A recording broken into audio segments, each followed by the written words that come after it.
এই মুহূর্তে বক্তব্য রাখার জন্য অনুরোধ জানাচ্ছি Mohammad Kamrul Hasan Selim, organizing secretary, textile engineers club.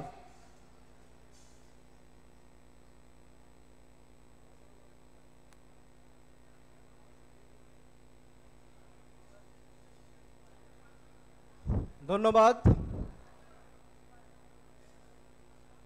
আজকের এই মহতী অনুষ্ঠানে উপস্থিত আমাদের মাঝে টেক্সটাইল ইন্ডাস্ট্রি এবং টেক্সটাইল প্রতিষ্ঠানের লিজেন্ড ব্যক্তিত্ব এবং সামনে উপবিষ্ট টেক্সটাইল ইঞ্জিনিয়ার্স ক্লাবের ভালোবাসার মানুষ এবং ব্যক্তিত্ব, সবাইকে আসসালামু আলাইকুম।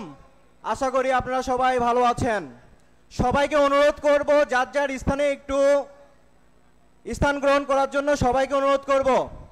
আজকে অনেক কিছুই বলতে চেয়েছিলাম, আসলে সময়ের অভাবে আমাদের অনেক বক্তব্যকে সংক্ষিপ্ত করতে হচ্ছে।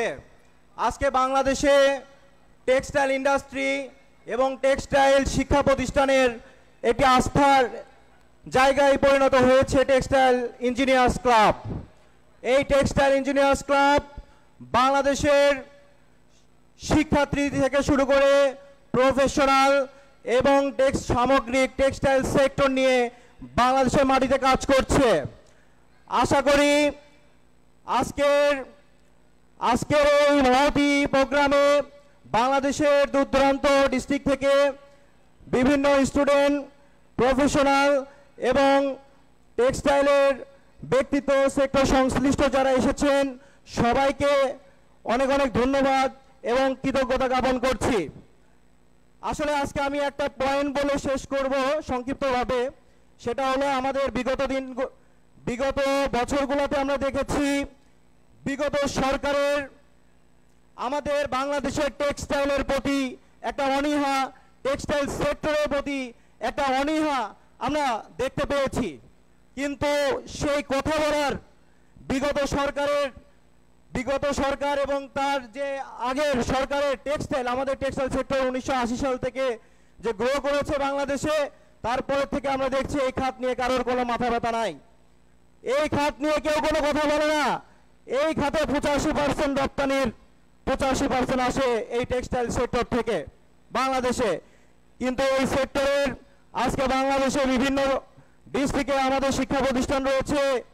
এই শিক্ষা প্রতিষ্ঠান অনেকাংশে শিক্ষা প্রতিষ্ঠান থাকলেও দুঃখের বিষয় আমাদের এই টেক্সটাইল প্রতিষ্ঠানগুলোতে আধুনিক কোনো ল্যাবরেটরি নাই, পার্মানেন্ট শিক্ষক পর্যাপ্ত পরিমাণে নাই, প্র্যাকটিক্যাল বাস্তবসম্মত শিক্ষার ব্যবস্থা আধুনিকায়ন নাই, চলছে শিক্ষক অপর্যাপ্ততা এবং অবাস্তবায়নতার এবং বাজেট স্বল্পতা।